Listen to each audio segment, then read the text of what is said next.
guys, welcome back to my channel. In today's video I'm going to give you all a tour of my kitchen. It's a cute tiny kitchen and it is enough for our small family. We recently moved into this apartment. I had so much fun designing this whole space. It was my dream to have a green kitchen. I really wanted to have a green kitchen and I'm so happy the way it turned out. Put so much effort and time into this. I had created a mood board and everything has come true, whatever I had dreamt of, and I really hope you enjoy watching this tour.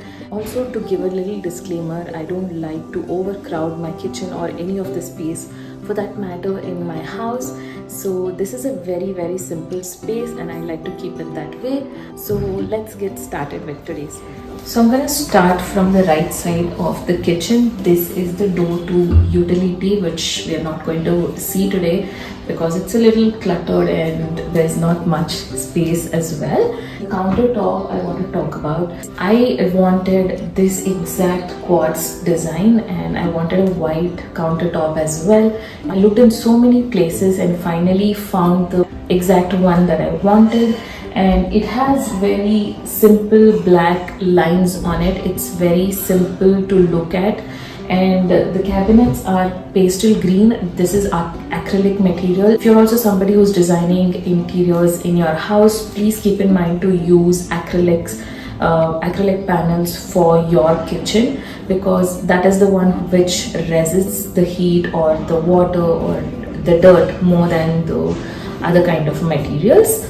This is a pastel green color. Again, I wanted this exact color, so I looked through so many catalogs to finally finalize this exact color, and I'm really happy how it has turned out. And we have added this gold handle. It has a little bit of a shape and I felt like this color adds a lot more to the kitchen and also it looks very classy. So we have added that exact handle in different sizes throughout the kitchen, even to the loft place, you can see. And the colors has gone shaded in that one because of the heat directly coming from the stove. I want to add some sort of plants, but I don't really get a lot of natural sunlight over here. So I've been avoiding using real plants. I don't want them to be dead very soon. This particular corner, I have added a Lazy Susan.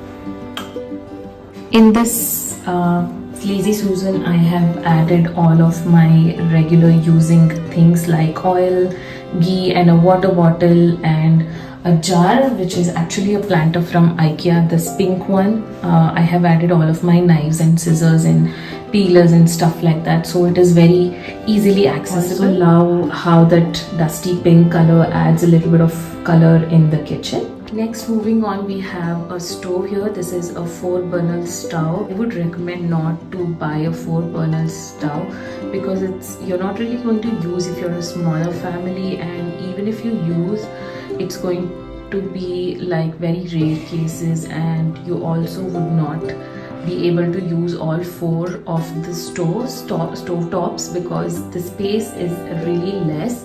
And this is the standard size and the depth of the kitchen countertop as well. And so, but the stove in itself is really good. It's from the brand called Crompton. For the backsplash, I wanted this exact backsplash tiles. The builder has given like a very boring creamish sort of back tiles, but I wanted this exact one. I'll tell you why I went for the glossy finish here, even though the whole house is mostly of matte shades, is because there is a lot of spillage in the kitchen and there is a lot of dust that gets collected, and if you have a glossy finish tile, it's very easy to clean up. And I had seen a lot of Moroccan and textured tiles as well, but that could be very hard to clean, and on a regular basis I don't really get a lot of time to maintain my kitchen. But I wanted a white one, so I thought that this is the best and easier option for me to keep it very clean and tidy. And this is what I continued in my crockery unit as well, which will show you in my next video. And on the countertop there's a sink, which is a quartz sink as well, and I've added a little IKEA tray there to keep any wet things like brushes and the napkin. And I've also added a couple of chopping boards which are also from IKEA, and a hand towel there. Onto the cabinets in this both drawers, they are really huge.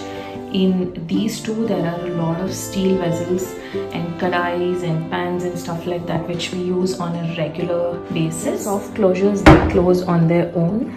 And in this one we have a rice trolley and some boxes for some groceries which are larger to fit in other space.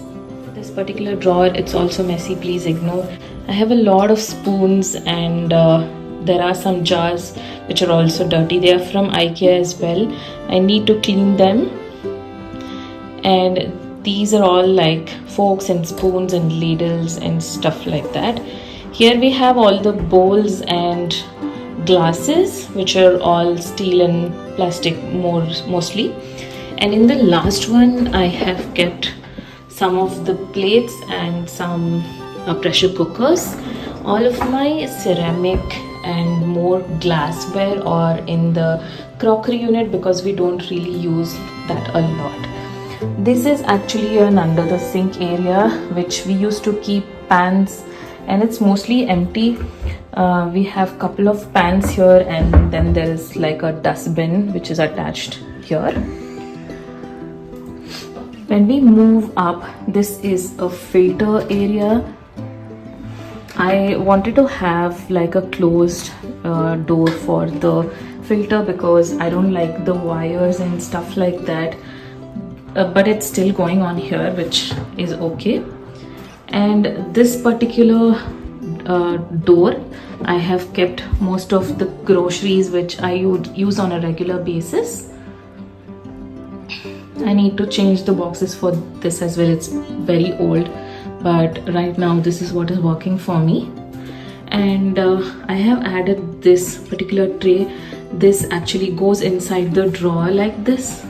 I have added this, and this is from IKEA. I have kept all of the heating coasters for the glasses and like a bigger vessel over here, and I have added a tissue paper over here as well. This is very easy accessible on a regular basis if I have to remove something and keep on the quads. I don't want to ruin my quads. Not that it does not resist heat, it does, but I don't want to ruin it, so I've kept them handy. Right next to it is we have our chimney. This is a hand gesture chimney which I'm so excited to have because I didn't have this kind of chimney in any of my previous houses. So this is a really nice addition, and these are the smaller things that excite me.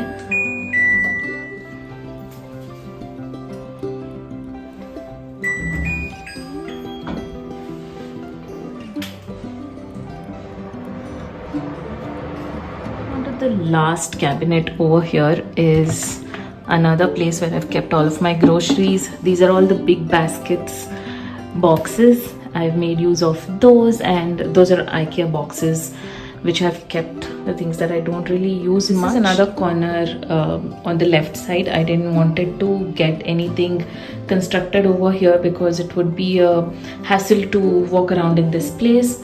But I have two cabinets over here where I have kept all of my sauces, ketchups, and some powders and stuff like that. I have uploaded a short video on this. I had ordered this from IKEA. This is a wall stand, and the jars are set of 4, and they're very nice to organize spices and stuff like that. You can see I've kept all of my regular using spices, which are very handy. And I have an IKEA table as well here. There is one drawer which I've kept all of my covers and stuff in that. I've kept some fruits here, and mortar and pestle, and then some boxes for tea and sugar. And when we move to the left, we have our fridge. It's kind of dirty. I've kept my mixer and a colander and some box there as well. And Yeah, last part of this whole kitchen, we have added this wooden element at the entrance of the kitchen and added a couple of strip lights to just to add to the look.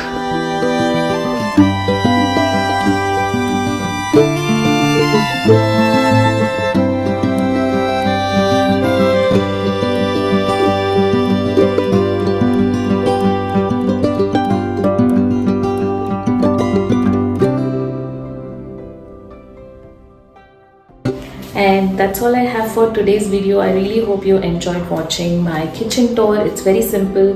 Do let me know if you have any suggestions on how I can add simple elements, and stay tuned for more videos like this, and also give this video a thumbs up and subscribe to my channel for more tour videos and home videos, and I'll see you in my next video. Bye.